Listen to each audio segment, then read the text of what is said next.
स्वागत है मेरे YouTube चैनल विकास कुमार क्लासेस में। क्लास 9 केमिस्ट्री ये जो सेशन चल रहा है चैप्टर फर्स्ट का मैटर इन आवर सराउंडिंग, यह उसी का एक वीडियो है। तो आज हम जो टॉपिक बात करेंगे वो टॉपिक है कूलिंग कॉज्ड बाय इवेपोरेशन। आप देख सकते हैं कूलिंग कॉज्ड बाय इवेपोरेशन।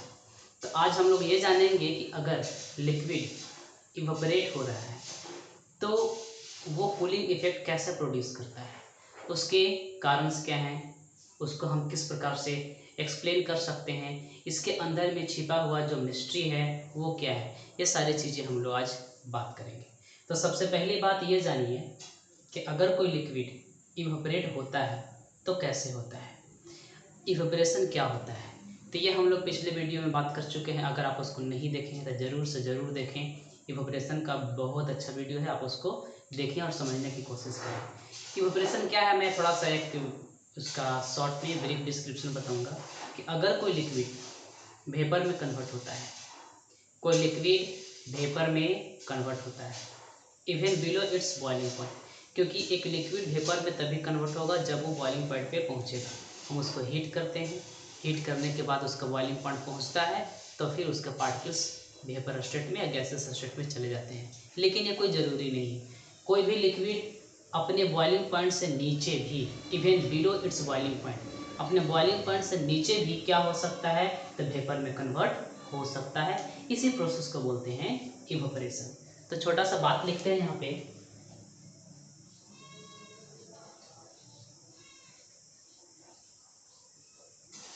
देखिए इवेपोरेशन। इवेपोरेशन क्या है, changing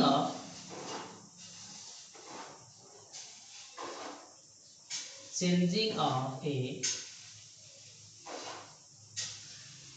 liquid into vapor even below its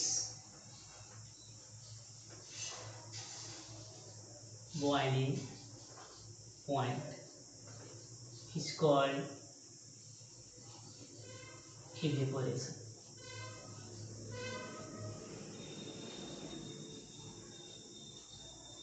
ठीक है, इवेपोरेशन क्या है तो एक लिक्विड को चेंज होता है वेपर में, इसके अपने बॉइलिंग पॉइंट से नीचे, उसको हम लोग इवेपोरेशन बोलते हैं। लेकिन अगर एक लिक्विड है और लिक्विड किस में चेंज हो रहा है तो वो चेंज हो रहा है गैसियस स्टेट में यानी कि वेपर में। यहाँ पे एक लिक्विड है,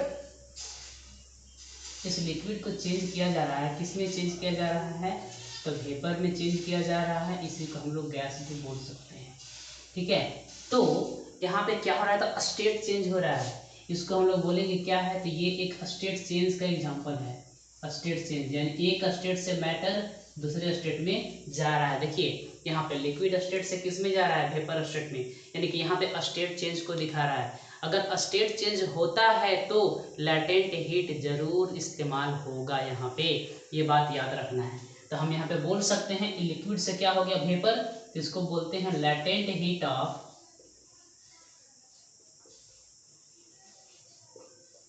वेपराइजेशन। वो जरूर लेगा, कहीं से भी ले, लेकिन लैटेंट हीट ऑफ वेपराइजेशन उसको जरूर मिलेगा। अगर लैटेंट हीट ऑफ वेपराइजेशन नहीं लेगा तो आप यहाँ पे समझ लीजिए कि ये कभी भी वेपर में चेंज नहीं होगा। तो कोई भी लिक्विड वेपर में तभी चेंज कर सकता है जब उसको लैटेंट हीट ऑफ वेपराइजेशन कहीं से मिले। अगर हम लोग हीट सप्लाई करते हैं तो उसको लैटेंट हीट ऑफ वेपराइजेशन मिलता है, और अगर हीट सप्लाई नहीं करते हैं तो अपने आसपास से लैटेंट हीट को प्राप्त करता है। तो अगर एक लिक्विड है, समझिए एक वेसल में रखे हैं और उसमें लिक्विड है और लिक्विड वेपर बन रहा है विदाउट टेकिंग हीट, हम हीट कहीं से दे नहीं रहे हैं, we do not supply heat, फिर भी वो वेपर में कन्वर्ट हो रहा है। मतलब कहीं ना कहीं से, या तो एटमॉस्फेयर से या जिस वेसल में रखा गया उस वेसल से लैटेंट हीट ऑफ वेपराइजेशन को प्राप्त कर रहा है। ठीक है, अब यहाँ समझिए, अगर सपोज मान लेते हैं कि वो जो लिक्विड है वो वेसल में रखे हैं, वेसल से ही लैटेंट हीट ऑफ वेपराइजेशन को एब्जॉर्ब कर रहा है, तो वेसल हीट लूज करेगा, और जब वेसल हीट लूज करेगा तो हीट लूज करने से ही वेसल कूल हो जाएगा। यही कारण है कि इवेपोरेशन से कूलिंग प्रोड्यूस होता है। तो यहाँ पे हम लिखेंगे व्हेन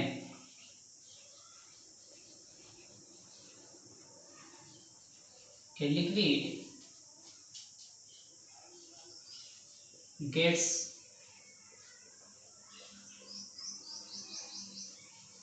latent heat of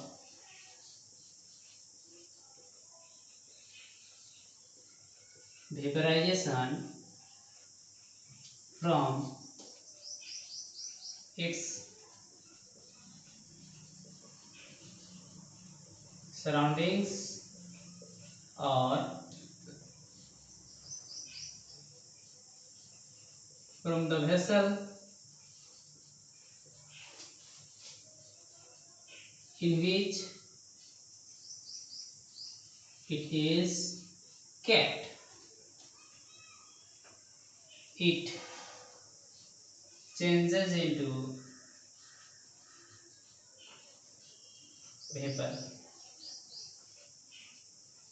और गैस। ठीक है, ध्यान से समझिएगा कि अगर एक लिक्विड को मिलता है लैटेंट हीट ऑफ वेपराइजेशन मिलता है, कहाँ से लेता है?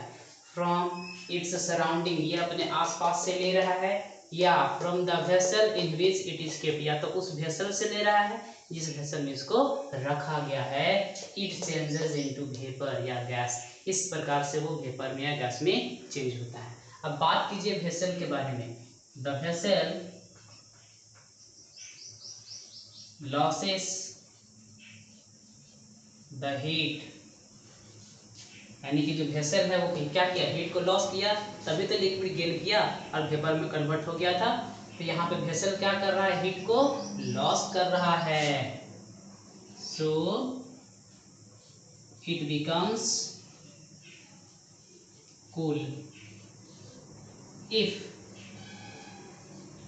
The surrounding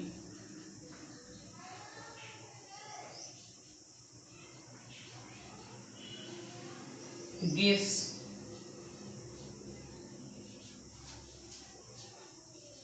latent heat of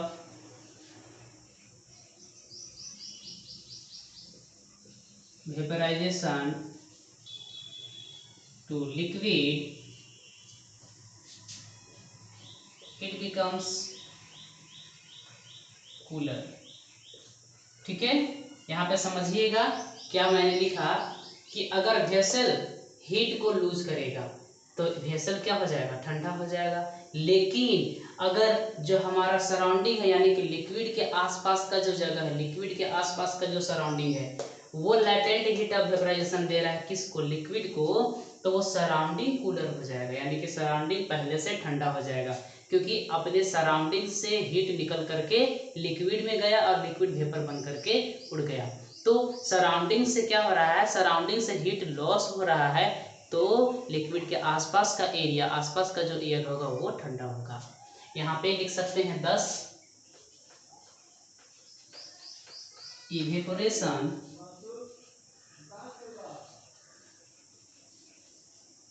causes cooling effect। Cooling effect ये हो गया आपका कि इवेपोरेशन कैसे कूलिंग इफेक्ट काउज करता है। तो अभी हम लोग क्या देखेंगे? कुछ एग्जांपल्स देखेंगे, ढेर सारे एग्जांपल देखेंगे। देखिए,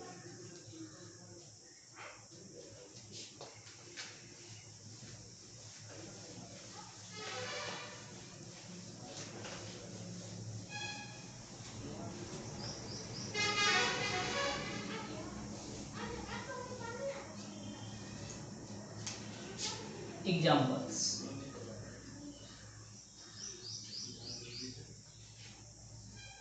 सबसे पहला एग्जांपल क्या है? तो सबसे फर्स्ट एग्जांपल आपका यहाँ पे जो दिया हुआ है कि अगर आप अपने हाथ पे स्पिरिट लगाते हैं, ठीक है, ये आपका हैंड हो गया, हैंड के बैक में यहाँ पे स्पिरिट लगाए। स्पिरिट का मतलब या तो कोई ईथर लगा रहे हैं या कोई पेट्रोल लगा रहा है, ठीक है, और हाथ को अपने हवा में आगे पीछे ऐसे घुमाते हैं तब आपको ठंडक का अनुभव होता है। ठीक है, जो थिनर होता है, यानी कि नेल पॉलिश को छुड़ाने वाला जो थिनर होता है, आप उसको भी अपने उंगली पे लगाइए, यहाँ नाखून पे, और इधर से उधर धीरे धीरे ये मूव करेगा, फिर फूंकिएगा, यानी कि आप एयर ब्लो करते हैं अपने मुंह से, तो भी आपको ठंडा का एहसास होता है। क्यों ठंड लगती है, इसको समझना है। जैसे हाथ पे हमने क्या किया, यहाँ पे स्पिरिट लगा दिया, तो ये स्पिरिट हमारे हैंड से, यानी कि हमारे हैंड से लैटेंट हीट ऑफ वेपराइजेशन को गेन करता है, और यहाँ से लैटेंट हीट ऑफ वेपराइजेशन लेगा, हैंड से जो लेगा तो हमारा हैंड हीट को लूज किया, और जो हीट को लूज करता है तो हमारा हैंड ठंडा हो जाता है। यानी कोई भी ऑब्जेक्ट जब हीट को लूज करेगा तो क्या हो जाएगा, कूल हो जाएगा, ठंडा हो जाएगा। ये फर्स्ट एग्जाम्पल है। तो चलिए इसको लिख लेते हैं। When we put some spirit, मतलब कि ईथर हो सकता है या पेट्रोल हो सकता है, on the back of our hand,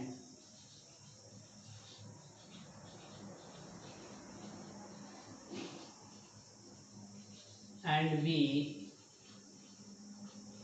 wave the hand in air, we feel cool। हम लोग ठंडी का अनुभव करते हैं। क्यों करते हैं? The spirit takes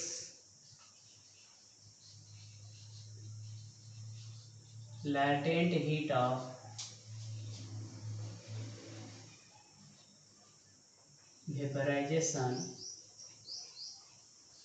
from our hand, the hand loses heat and becomes cool।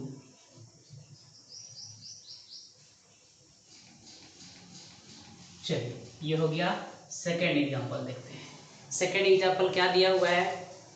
हाँ, तो हॉट समर डेज में, यानी कि ठंड के सॉरी गर्मी के समय में, यानी कि बहुत गर्मी होती है, हॉट समर डेज है, तो हम लोग वाटर को किस में रखते हैं तो एक अर्थन पॉट में रखते हैं, यानी कि मिट्टी का बना हुआ जो बर्तन होता है, अर्थन पॉट में वाटर को रखा जाता है, और ये अर्थन पॉट में वाटर ठंडा हो जाता है। क्यों ठंडा होता है, इसको भी समझिए कि अगर आप गौर से देखेंगे तो आप ये पाएंगे कि जो अर्थन पॉट है, जिसको पीचर भी बोलते हैं या इसको हम लोग हिंदी में मटका भी बोलते हैं, तो उसमें large number of tiny pores होते हैं, यानी छोटे छोटे उसमें होल्स होते हैं, और ये होल्स से कंटिन्यूअसली वाटर सिप करते रहता है, बाहर की ओर आते रहता है, और ये जो वाटर सिप कर रहा है, ये वाटर वेपर बन करके उड़ते रहता है, यानी कि एयर में जाते रहता है ड्यू टू इवेपोरेशन। तो उसको लैटेंट हीट ऑफ वेपराइजेशन कहाँ से मिलता है, तो जो वाटर सिप हो रहा है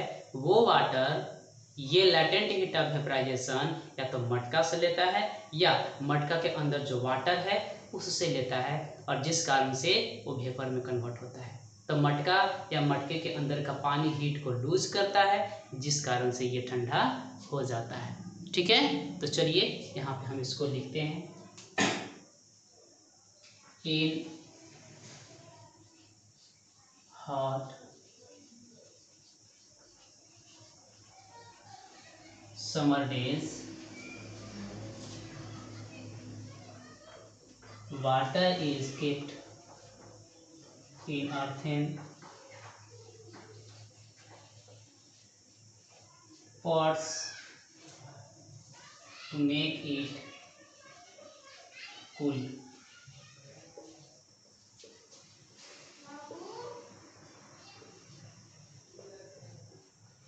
The earthen pot has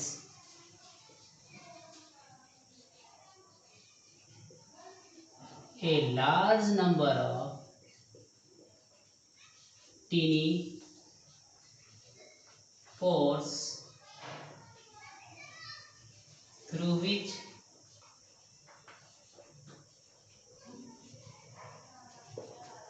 water continuously seeps out। This seeping water X latent heat of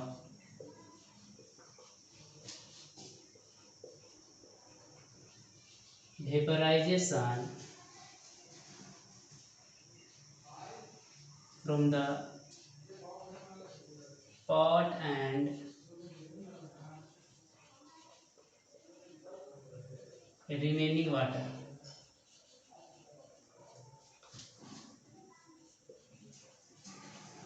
The water in the pot loses heat and becomes cool.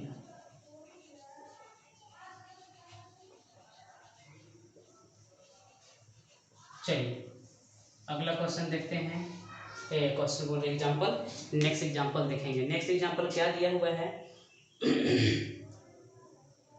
हाँ, आप देखे होंगे कि गर्मी के समय में, शाम के समय में गांव में लोग क्या करते हैं, जब शाम हो जाती है इवनिंग के टाइम में, ये गांव में एक लोग करते हैं कि बाल्टी में पानी लेकर के अपने दरवाजे के बाहर पानी को पूरा छिड़ते हैं, यानी कि स्प्रिंकल करते हैं। क्यों ऐसा करते हैं? क्योंकि गर्मी के समय में टेम्परेचर तो वैसे ही बहुत ज़्यादा होता है, यानी वो अनकम्फर्टेबल होता है। लेकिन जब पानी का छिड़काव किया जाता है, लैंड पे पानी का स्प्रिंकलिंग किया जाता है, तो वो वाटर का ड्रॉप जो लैंड पे फॉल होता है, वो लैंड से लैटेंट हीट ऑफ वेपराइजेशन लेता है, या आसपास को जो हवा है, हवा से लैटेंट हीट ऑफ वेपराइजेशन लेता है और वेपर बन करके उड़ जाता है। तो जो लैंड है वो हीट को लूज किया, जो आसपास की हवाएं हैं, गर्म हवाएं, वो हीट को लूज करता है और एटमॉस्फेयर क्या हो जाता है, बिल्कुल कंफर्टेबल और कूल हो जाता है। तो आप इसको समझ सकते हैं, लिख सकते हैं। अगला एग्जांपल देखते हैं क्या है। हाँ, कि अगला है, हम लोग क्या करते हैं, पर्सपायरेशन, यानी कि पसीना हम लोगों को निकलता है। ठीक है, हॉट समर डेज में बहुत ज़्यादा पसीना निकलता है। ये पसीना निकलता है तो ये हमारे बॉडी को बिल्कुल एक कांस्टेंट टेम्परेचर बना करके रखने में मदद करता है। ठीक है, यानी कि हमारा बॉडी अगर हाई टेम्परेचर होने लगे, हमारे बॉडी का टेम्परेचर हाई होने लगे तो पसीना निकलता है। ये पसीना हमारे बॉडी के सरफेस पे आता है, और वो पसीना क्या होता है, एक वाटर है। ठीक है, वाटर उसमें होता है, उसमें कुछ सॉल्ट मिले रहते हैं। तो वाटर क्या करेगा, वाटर वेपर बन करके उड़ता है, तो उसको लैटेंट हीट ऑफ वेपराइजेशन कहाँ से मिलता है? तो उसको लैटेंट हीट ऑफ वेपराइजेशन मिलता है बॉडी सरफेस से, यानी कि जो बॉडी का सरफेस है उससे उसको लैटेंट हीट ऑफ वेपराइजेशन मिलता है। हमारा बॉडी हीट को लूज करता है, जिस कारण से हमारा बॉडी कूल हो जाता है। तो ये हम लोग लिखते हैं। इन hot days we should wear cotton clothes।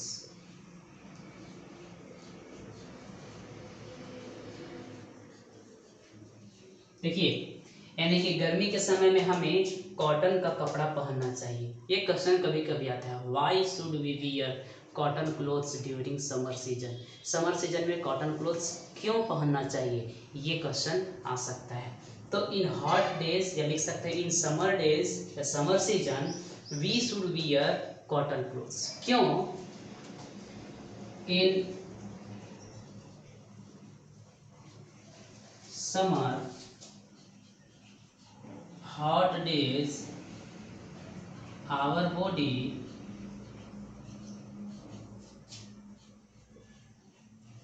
perspires, मतलब gives out sweat, यानी पसीना देता है, पसीना बाहर निकलता है। Cotton is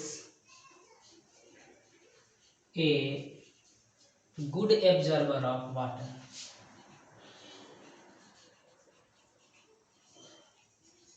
good absorber of water, आप सब जानते हैं कि कॉटन क्या है, तो वाटर को बिल्कुल आसानी से एब्जॉर्ब कर पाता है, तो गुड एब्जॉर्बर ऑफ वाटर है। तो पसीने को क्या करता है, एब्जॉर्ब कर लेता है। It absorbs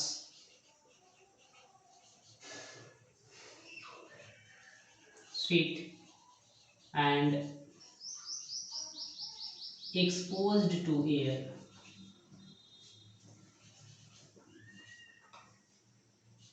the sweat takes latent heat of vaporization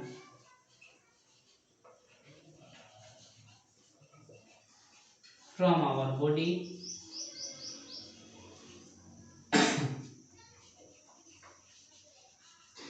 and evaporates, यानी कि वो भाप बन करके उड़ जाता है। और हमारा बॉडी क्या किया, हमारा बॉडी हीट लॉस किया, our body losses heat and we feel comfortable and cool.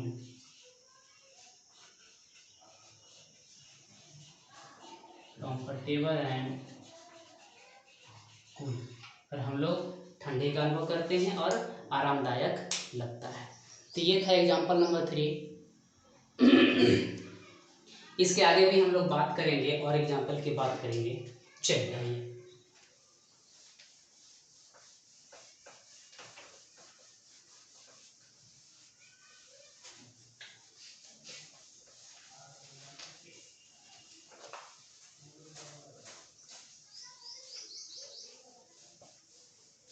Example 4 बात करते हैं। एक बात सुनिए, क्या है, अगर आपको पसीना आ रहा है और आप फैन चलाते हैं तो बहुत ही अच्छा कंफर्टेबल फील होता है, बहुत कूल फील होता है। क्यों? क्योंकि अगर पंखा चलाते हैं तो विंड स्पीड इंक्रीज कर जाता है। जब विंड स्पीड इंक्रीज करेगा तो इवोपरेशन भी चेंज करता है, क्योंकि विंड स्पीड इंक्रीज करने के साथ में रेट ऑफ इवोपरेशन भी इंक्रीज करता है। तो ये होता क्या है इसमें कि जब इवोपरेशन इंक्रीज करेगा तो जो पसीना है वो तेजी से वेपर बनकर बनेगा। जब वेपर तेजी से बनेगा तो लैटेंट हीट ऑफ वेपराइजेशन भी हमारा बॉडी से ज़्यादा एब्जॉर्व करेगा और हमारा body large amount of heat को लूज करेगा, जिससे हमें बहुत ज़्यादा ही ठंडक का एहसास होता है। एक और क्वेश्चन आता है, क्या होता है कि एक होता है डेजर्ट कूलर, ठीक है। डेजर्ट कूलर जो होता है वो गर्मी के समय में ज़्यादा कूलिंग प्रोवाइड करता है, यानी कि डेजर्ट कूलर प्रोवाइड्स मोर, यानी कि more efficient cooling on hot dry days. क्यों ऐसा होता है, तो इसको आप ध्यान से समझिए। ये भी बिल्कुल बेस्ट किस पे है, तो ये भी एक कूलिंग काउज्ड बाय इवेपोरेशन, उसी पे बेस्ट है। अगर हॉट ड्राई डेज है तो टेम्परेचर क्या होगा, बहुत ज़्यादा होगा। अब टेम्परेचर बहुत ज़्यादा होगा, टेम्परेचर इंक्रीज करने से रेट ऑफ इवेपोरेशन भी क्या करता है, इंक्रीज करता है। दूसरी बात, हॉट के साथ में ड्राई डेज भी लिखा हुआ है। ड्राई का मतलब होता है कि हमारे एयर में मॉइस्चर बहुत ही कम है, यानी ह्यूमिडिटी कम है। तो हम लोग बात किए थे ह्यूमिडिटी भी एक फैक्टर होता है जो इवेपोरेशन को प्रभावित करता है। तो ह्यूमिडिटी अगर बहुत कम है तो रेट ऑफ इवेपोरेशन भी ज़्यादा होगा। तो यहाँ पे दो चीज़ें हैं। तो पहले चीज़ हो गई टेम्परेचर ज़्यादा तो भी रेट ऑफ इवेपोरेशन ज़्यादा है, ह्यूमिडिटी कम है तो भी रेट ऑफ इवेपोरेशन ज़्यादा है।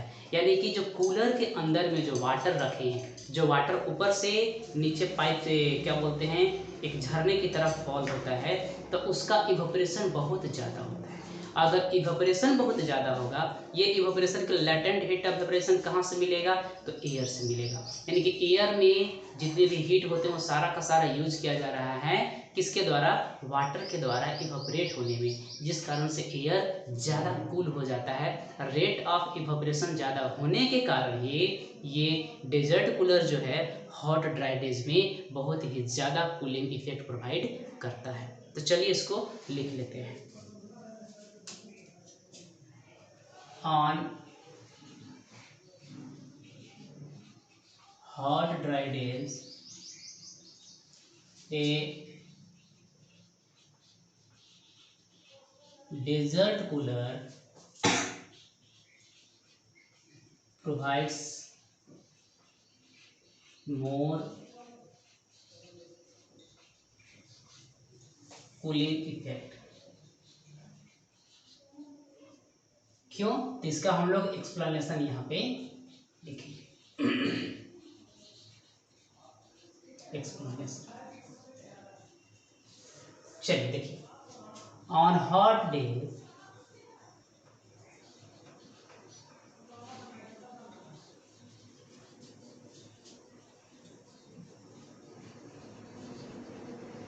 temperature is high, which increases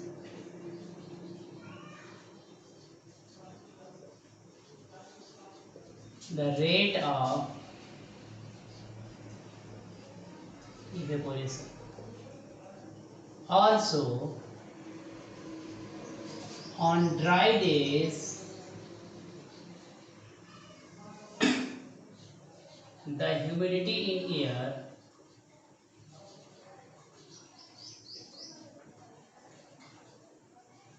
is low, which also increases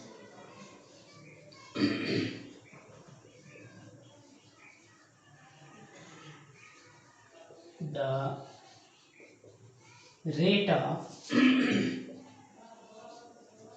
evaporation of water due to the increased rate of evaporation. The desert cooler provides better cooling, better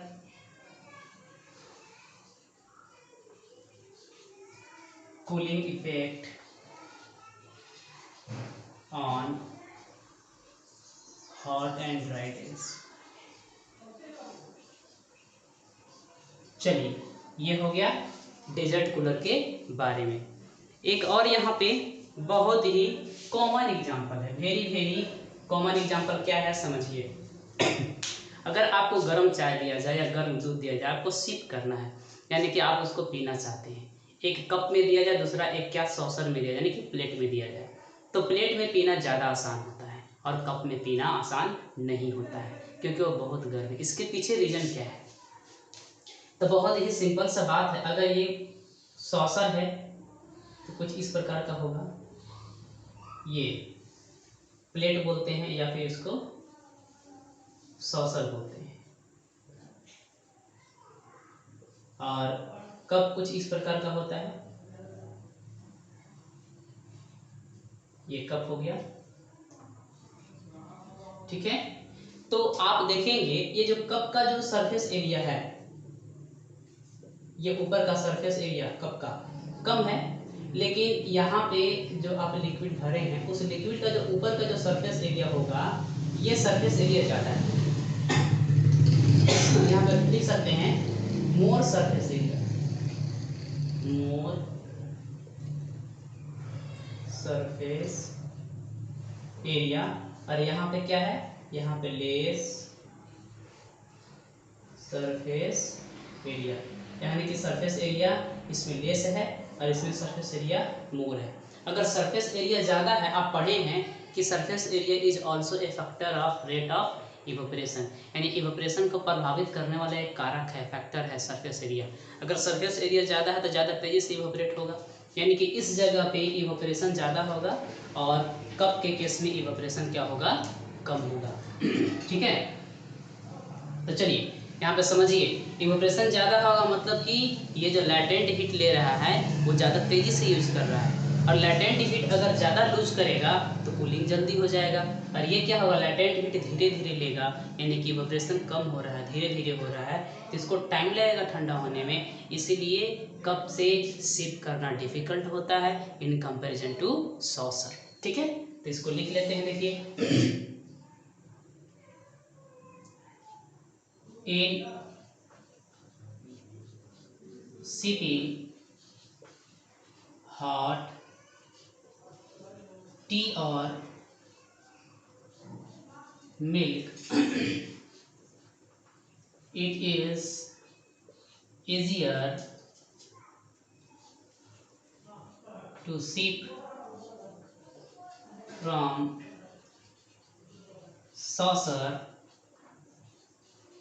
in comparison to कप। क्यों कि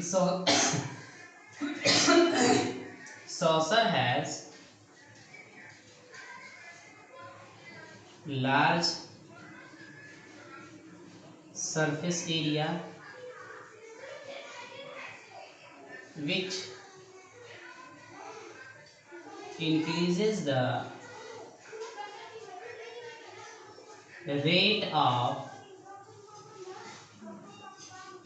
evaporation. It becomes cool quickly than the tea kept in cup. चलिए, ये आपका complete हुआ example. अब हम लोग आगे बात करते हैं नेक्स्ट क्या बात करेंगे आप इसको समझिए। नेक्स्ट हम लोग बात करते हैं ह्यूमिडिटी का। यानी कि ह्यूमिडिटी का मतलब वाटर वेपर जो कहाँ प्रेजेंट होता है, एयर में। यानी कि एयर में ऑलरेडी वाटर वेपर प्रेजेंट है, तो आप कैसे दिखाइएगा कि water vapour is present in air. तो चलिए आगे यही बात करते हैं।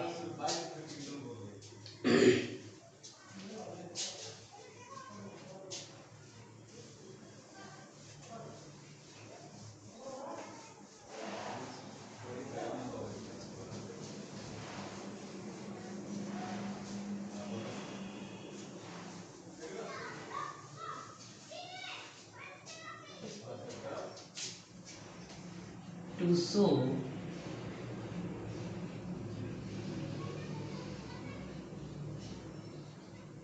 the presence of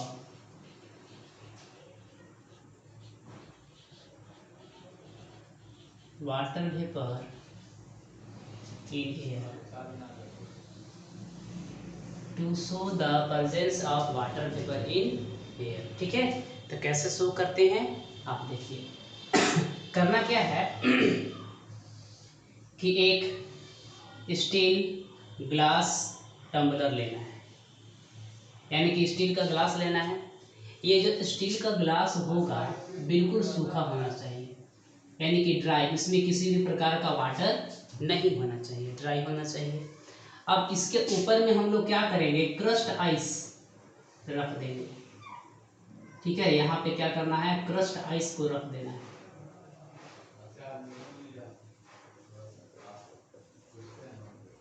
ये क्रस्ट आइस हो गया, यानी कि ये हमारा होगा सबसे पहले ग्लास टम्बलर। ये ग्लास टम्बलर है और इसमें क्या फिल किया गया है, ये है क्रस्ट आइस। ये हो गया। अब इसको कुछ समय तक हम लोग अनडिस्टर्ब ऐसे ही छोड़ देंगे, यानी कुछ समय तक आप इसको अगर अनडिस्टर्ब छोड़ देते हैं तो आप देखिएगा कि इसके आउटर यानी कि ऊपर जो इसका सरफेस है, इस ऊपर के सरफेस पे आपको वेरी टीनी वाटर ड्रॉपलेट्स दिखाई देंगे, यानी कि छोटे छोटे आपको वाटर ड्रॉपलेट्स यहाँ पे दिखाई देते हैं। तो ये वाटर ड्रॉपलेट्स कहाँ से आ गया,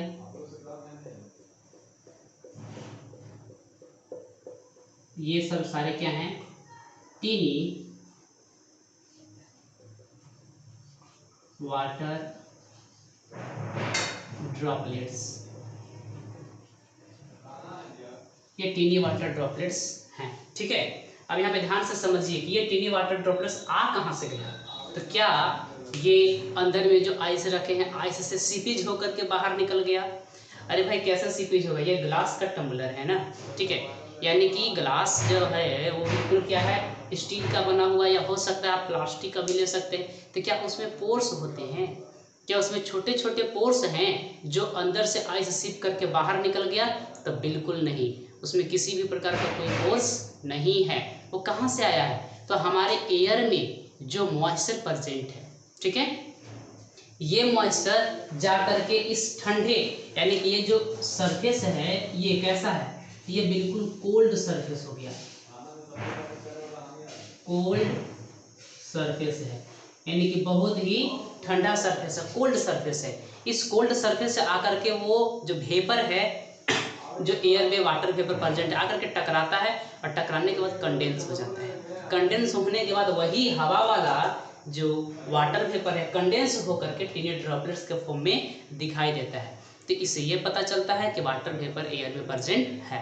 तो चलिए इसका एक्सप्लेनेशन लिखते हैं।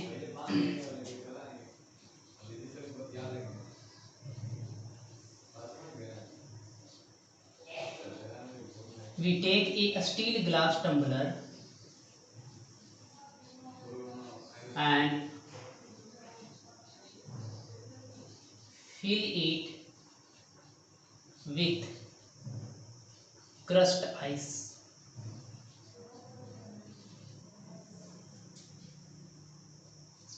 We wipe the outer wall of the tumbler with a dry cloth to make it dry. Now we leave the tumbler filled with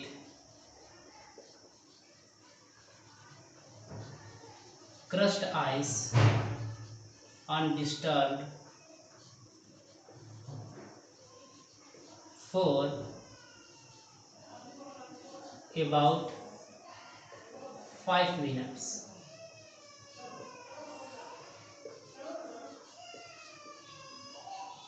After that, we see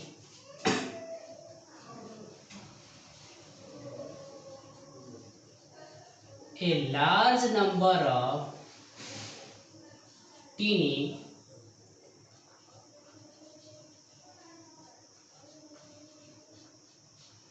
water droplets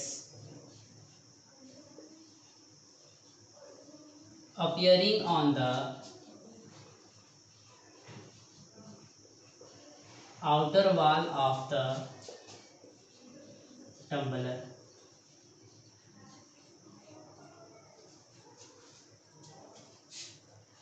The water vapor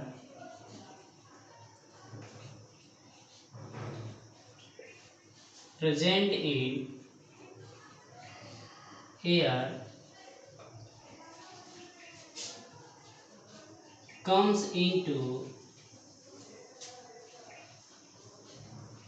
contact with cold glass wall and condenses. This shows the presence of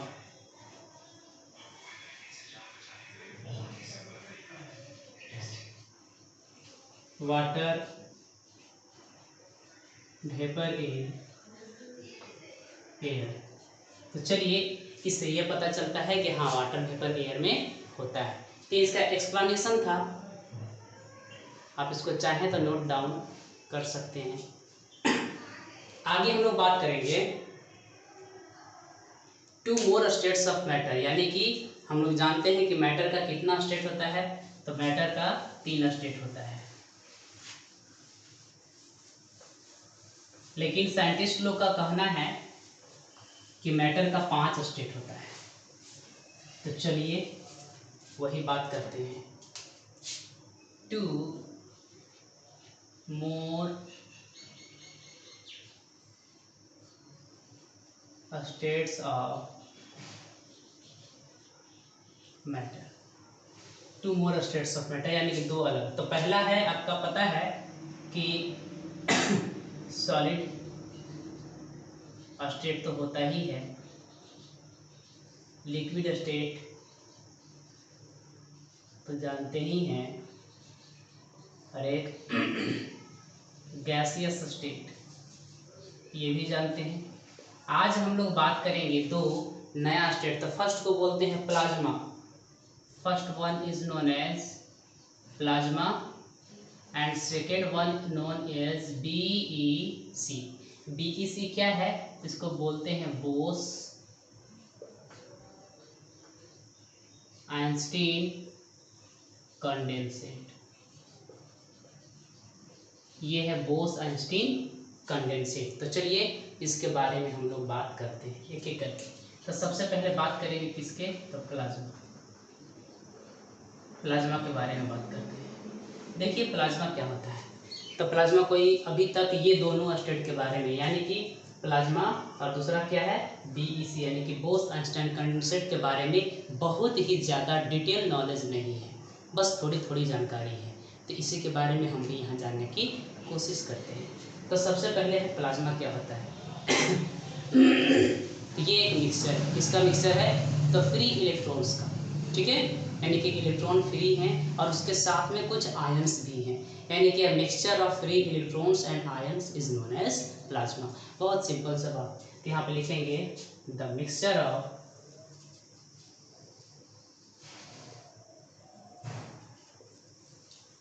free electrons and ions is known as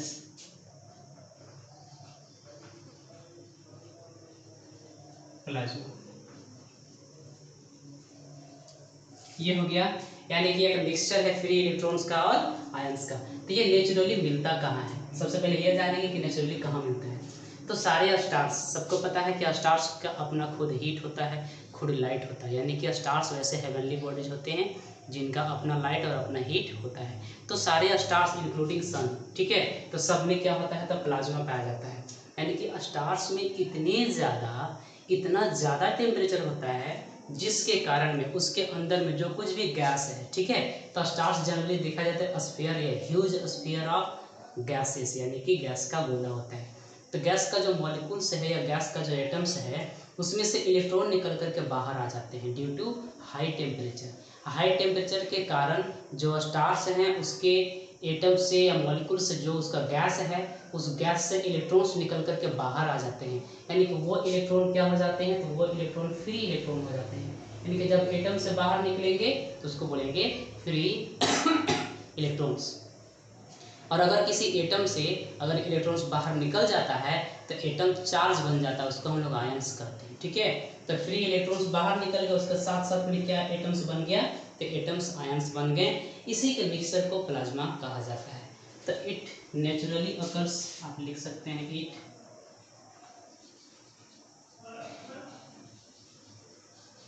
naturally occurs. कहाँ पे मिलेगा ये? इन stars including the sun।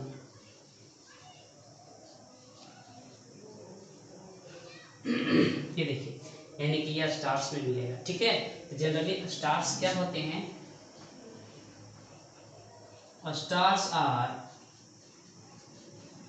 Huge spheres of hot gases due to extremely high temperature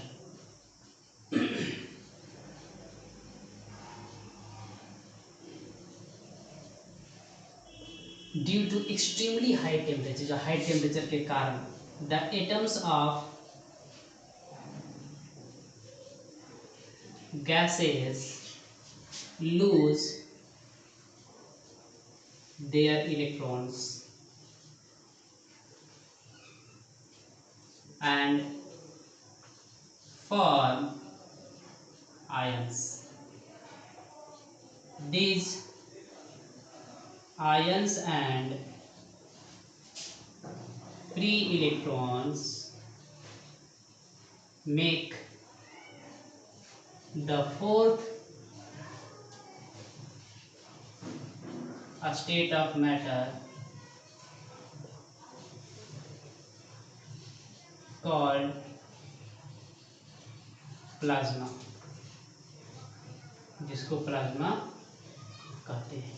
तो क्या इसको laboratory में बनाया जा सकता है? तो हाँ जी, बनाया जा सकता है। कैसे? तो देखिए इसको लेबोरेटरी में कैसे बना सकते हैं।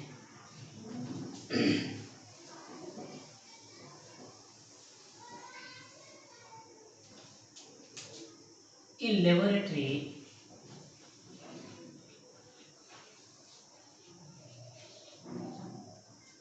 high amount of electric current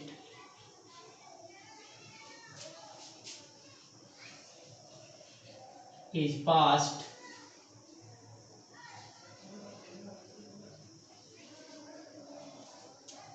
through a glass tube। इस ग्लास ट्यूब को हम लोग डिस्चार्ज ट्यूब कहते हैं।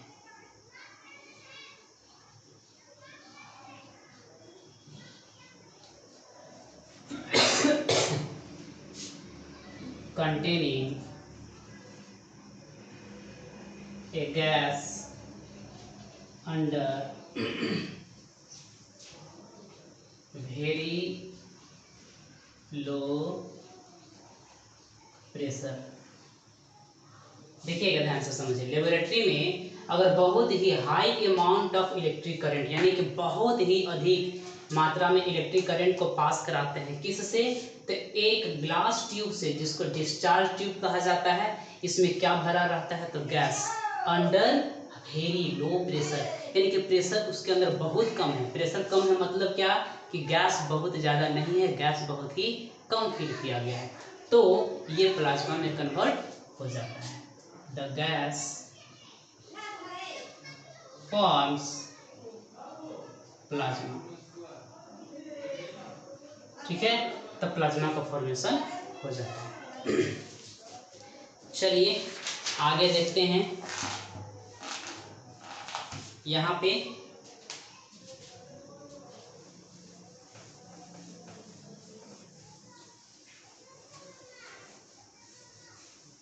दो चीज के बारे में हम लोग बात करेंगे।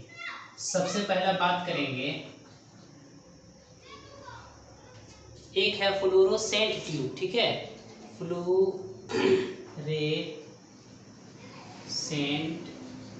ट्यूब, ये पहला हो गया। ये फ्लोरोसेंट ट्यूब में क्या होता है? तो इसमें हीलियम गैस को फिल किया जाता है। हीलियम गैस और अदर सिमिलर गैसेस, इसी प्रकार के और भी सिमिलर गैस को क्या किया जाता है? फीड किया जाता है। Field when electricity is passed, यानी कि इसके थ्रू क्या पास कराना है? इलेक्ट्रिसिटी। ये सब क्या है? बल्ब है। तो बोलेंगे क्या है ये? फ्लोरोसेंट ट्यूब क्या है? एक प्रकार का बल्ब है जिसे हम लोग लाइटिंग के लिए इस्तेमाल करते हैं, यानी लाइटिंग के लिए इसका इस्तेमाल किया जाता है। तो हीलियम गैस या फिर सिमिलर इसी प्रकार के गैस को इसमें फिल किया जाता है, और जैसे ही इलेक्ट्रिसिटी को पास कराते हैं, प्लाज्मा इज फॉर्म, प्लाज्मा का फॉर्मेशन होता है, and light is produced,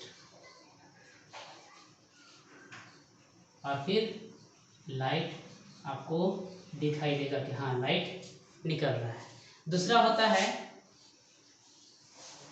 neon light bulb.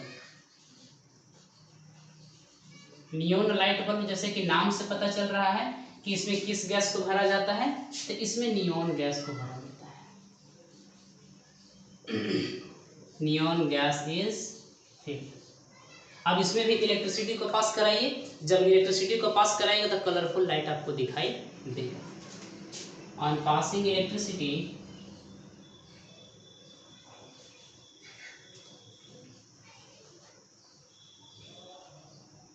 On passing electricity plasma का फॉर्मेशन होता है। Plasma forms and colourful light is produced. Colourful light is produced. तो चलिए ये दो एग्जाम्पल था। अगला स्टेट के बारे में हम लोग बात करते हैं। नेक्स्ट स्टेट क्या है? तो बीईसी, जिसको हम लोग क्या बोलते हैं? BEC, Bose Einstein condensate.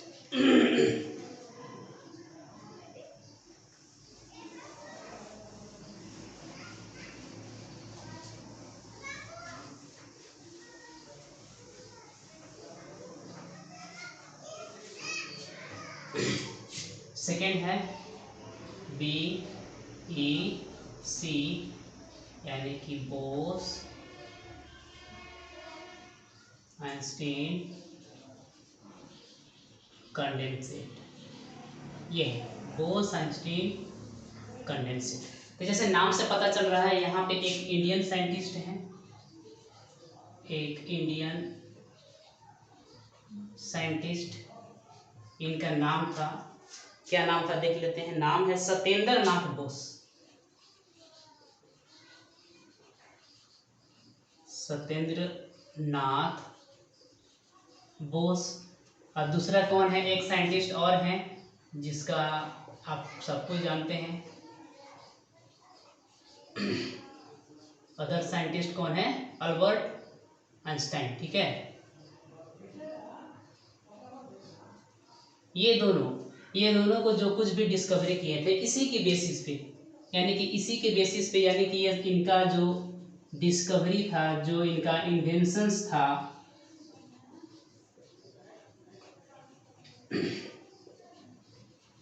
इन्होंने ही ये फिफ्थ स्टेट के बारे में बताया था। ठीक है,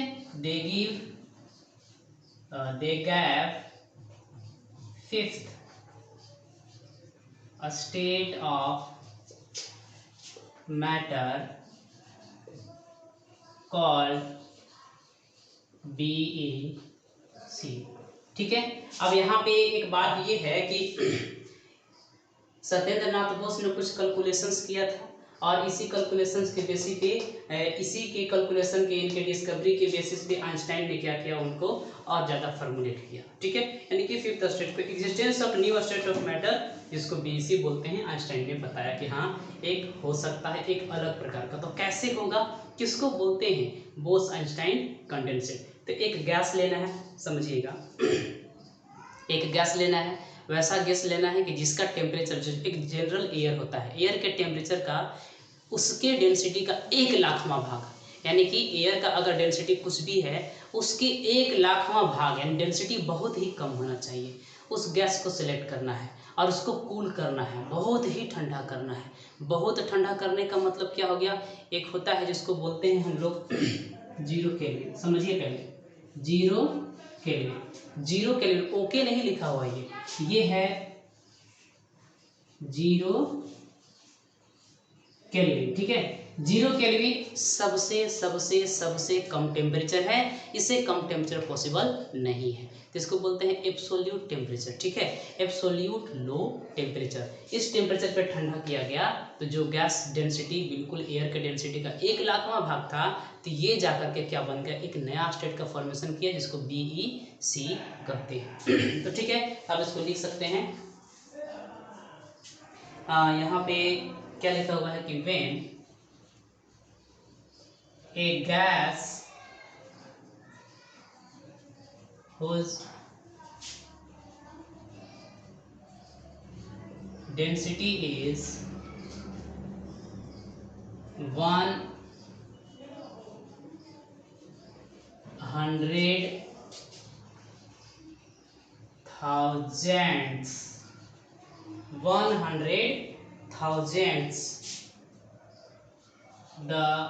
इसको आप ऐसा भी लिख सकते हैं, 100,000 का मतलब 1/100, फिर से 1000, ये हो गया 1,00,000वां भाग ना। The density of normal air, इस गैस को क्या करना है? कूल करना है, यानी कि ठंडा करना है एट, इसको बोलते हैं 0 केल्विन। 0 केल्विन को क्या मैंने बताया? 0 केल्विन को बोला कि ये क्या है, इससे कम टेम्परेचर हो ही नहीं सकता। ठीक है, एब्सोल्यूट जीरो भी नाम से बोला जा सकता है, या एब्सोल्यूट लो टेम्परेचर के नाम से भी इसको आप बोल सकते हैं।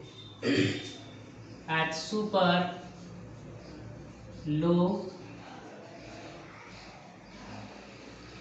temperature, then BEC is formed.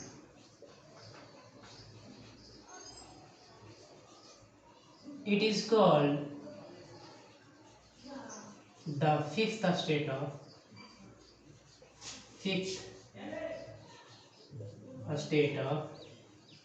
Matter. एक बार इसको फिर से समझिएगा ना, इसको एक बार फिर से समझना है। क्या है, ध्यान से समझिए। एक ऐसा गैस लेना है जिसका डेंसिटी एक नॉर्मल एयर का, यानी कि जो नॉर्मल एयर हमारा है, हाँ यहाँ पे देखिए डेंसिटी ऑफ नॉर्मल एयर, यानी कि नॉर्मल एयर का 100,000 मतलब कि 1,00,000वां भाग डेंसिटी हो, बहुत ही कम डेंसिटी हो, और उस गैस को लेना है और उसको क्या करना है, कूल करना है, यानी कि ठंडा करना है। कूल करेंगे कहाँ, super low temperature. Super low temperature का मतलब होता है बिल्कुल कम, ऐसा टेम्परेचर जिससे कम पॉसिबल नहीं है, उसको सुपर लो टेम्परेचर कहते हैं। तो सुपर लो टेम्परेचर में इसको कूल कीजिएगा तो फिर BEC का फॉर्मेशन होता है। यही BEC जो है क्या है, हमारा फिफ्थ स्टेट ऑफ मैटर है। ये लेबोरेटरी में किसके द्वारा बनाया गया, it is formed in laboratory bye 3 USA scientists. 3 USA scientist के द्वारा ये मिल करके बनाया गया था। तो सबसे पहला का नाम है कॉर्नेल, सेकेंड क्या है, सेकेंड है केटरले, और एक थर्ड है, थर्ड का क्या नाम है, तो थर्ड का नाम है वाइनमैन। यानी ये तीनों साइंटिस्ट मिल करके जो फिफ्थ स्टेट ऑफ मैटर को क्या किए थे, अचीव किए थे। तो चलिए आज के लिए इतना ही, और ये जो मैटर इन आवर सराउंडिंग जो था चैप्टर फर्स्ट, ये ख़त्म होता है। आप ये सब का नोट्स ज़रूर बना लेंगे, और फिर से हम लोग नेक्स्ट वीडियो में मिलेंगे। हो सकता है वो नेक्स्ट वीडियो सेकेंड चैप्टर का हो, यानी कि is matter around us pure. तब तक के लिए वीडियो लाइक शेयर सब्सक्राइब करना मत भूलें, ज़रूर से ज़रूर सब्सक्राइब कर दें। चलिए आज के लिए इतना ही।